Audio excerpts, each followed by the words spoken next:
اب میں گزارش کر رہا ہوں مولانا ابراہیم ندوی صاحب سے کہ وہ تشریف لائے، جو کہ مولانا رضوان ندوی صاحب رحمت اللہ علیہ کے فرزند ارجمند ہیں، ہمارے بیچ تشریف فرما ہے۔ جامعۃ المومنات سے کون واقف نہیں، آپ اس کے وارث ہیں ہمارے بیچ، ہم آپ کا خیر مقدم کرتے ہیں۔ السلام علیکم ورحمۃ اللہ وبرکاتہ۔ بسم اللہ الرحمن الرحیم، نحمده ونصلی علی رسولہ الکریم، اما بعد۔ لقد كان لكم في رسول الله أسوة حسنة، وقال الله تبارك وتعالى في موضع آخر: لقد رضي الله عن المؤمنين إذ يبايعونك تحت الشجرة۔ جناب صدر و استاذ گرامی جناب مولانا طاہا اطہر صاحب ندوی اور اسٹیج پر موجود تمام معزز مہمانان کرام اور دیگر تمام شرکائے جلسہ، آج کی اس محفل میں مجھے موضوع دیا گیا ہے، ناچیز کو موضوع دیا گیا ہے دہشت گردی کا علاج اصحاب رسول صلی اللہ علیہ وسلم کی غلامی۔ سب سے پہلے ہم گفتگو کریں گے کہ آخر دہشت گردی ہے کیا چیز اور اس کا جنم داتا کون ہے، کہاں سے نکلی ہے دہشت گردی۔ دراصل جو ٹیررزم ہے، خوف پھیلانا، ہندی میں کہتے ہیں آتنک مچانا، یہ تو جب سے انسانیت کی بنیاد پڑی ہے ہر طاقتور نے مظلوم کو دبایا ہے۔ یہ ایک نظام ہے، اس کی الگ الگ تعریفات، الگ الگ اس کے ٹرمز، اس کی پریبھاشائیں زمانوں کے لحاظ سے بدلتی رہی۔ اس زمانے میں وہ کچھ اور ہے، کسی اور زمانے میں کچھ اور تھی۔ تو حضرت آدم سے لے کر، بلکہ حضرت آدم کے بعد جو دو بھائی قابیل اور حابیل تھے، اس وقت سے لے کر یہ سسٹم چلا آیا ہے کہ طاقتور نے کمزور کو دبایا ہے۔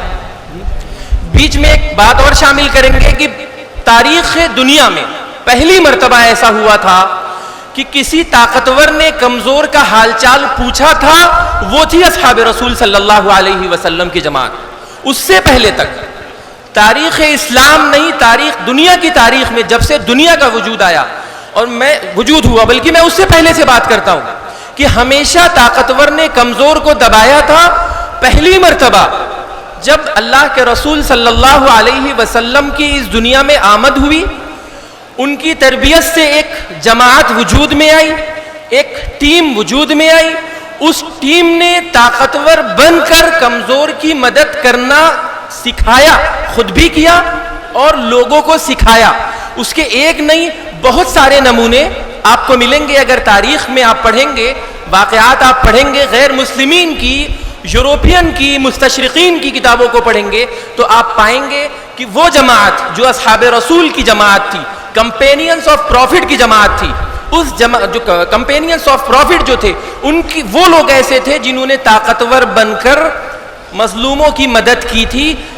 مطلب دہشت گردی کے معنوں کو الٹ دیا تھا۔ جو کہا جائے کہ طاقتور ہی ہمیشہ دہشت گرد ہوتا تھا، انہوں نے اس کو غلط ثابت کر دیا تھا۔ اچھا، مسلمانوں کے اوپر اس الزام کو کب چسپاں کیا گیا؟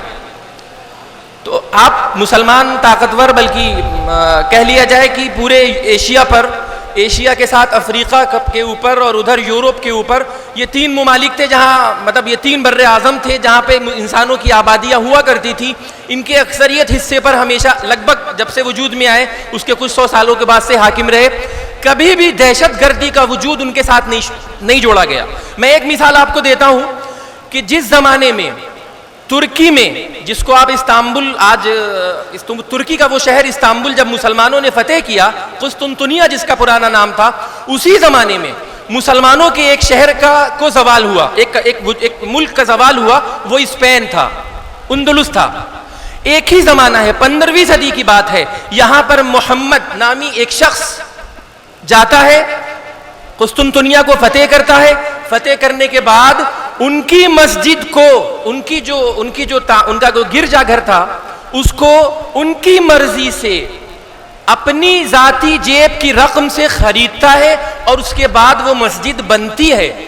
لیکن اسی وقت میں قرطبہ میں ایک مسجد پر قبضہ، ایک مسجد کو گرجا گھر میں زبردستی بدلا جاتا ہے.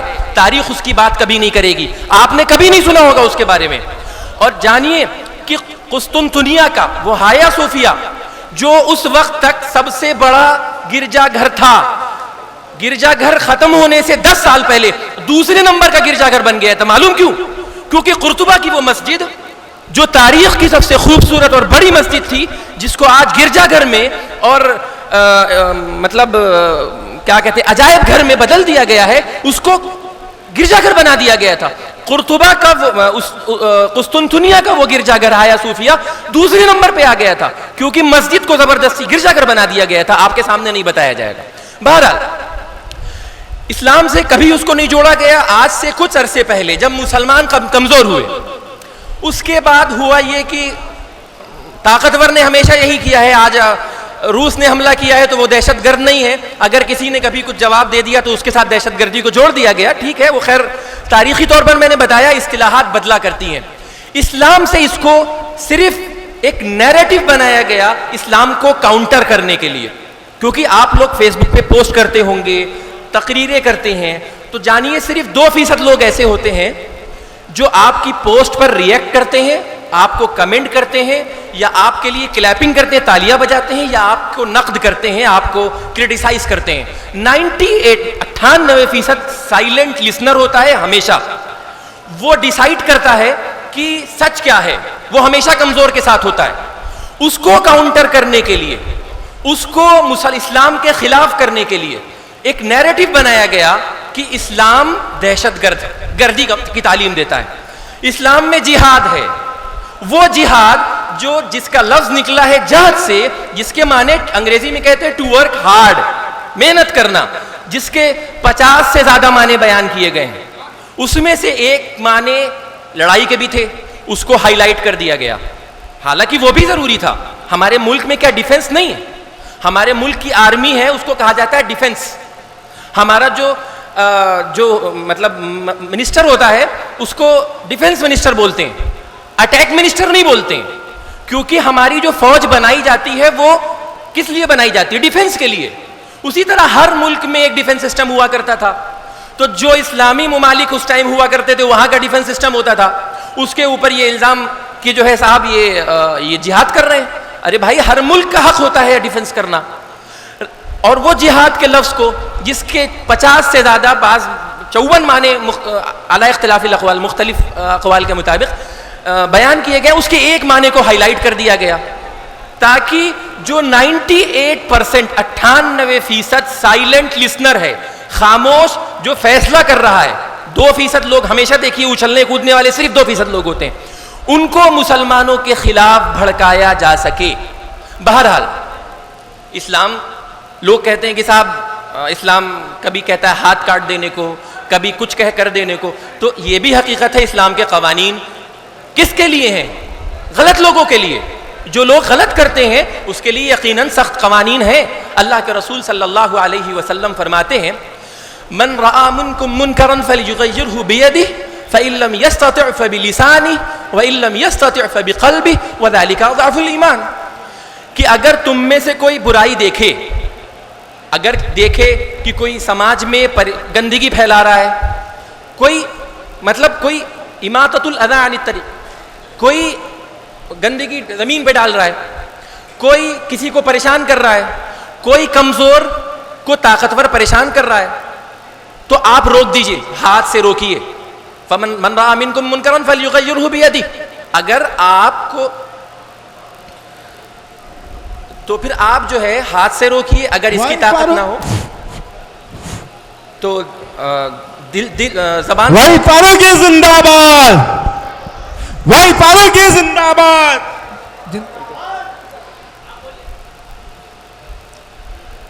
اگر اس کی طاقت نہ ہو تو زبان سے منع کرے، اگر اس کی بھی طاقت نہ ہو تو دل سے برا سمجھے. اور یہ درجہ سب سے اسلام کا کمزور درجہ ہے.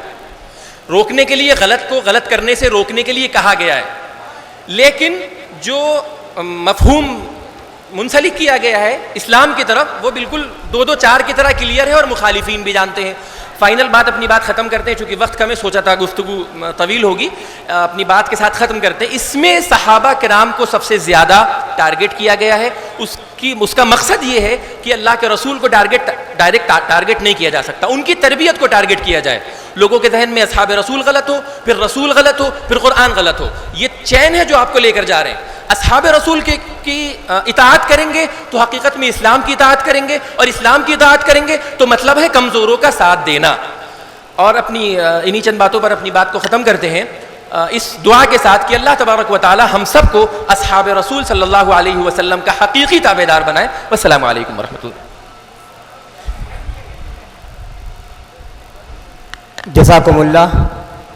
یہ تھے جناب مولانا رضوان ندوی صاحب کے فرزند انجمن مولانا ابراہیم ندوی, جو آپ کے درمیان اپنے خیالات کا اظہار فرما رہے تھے.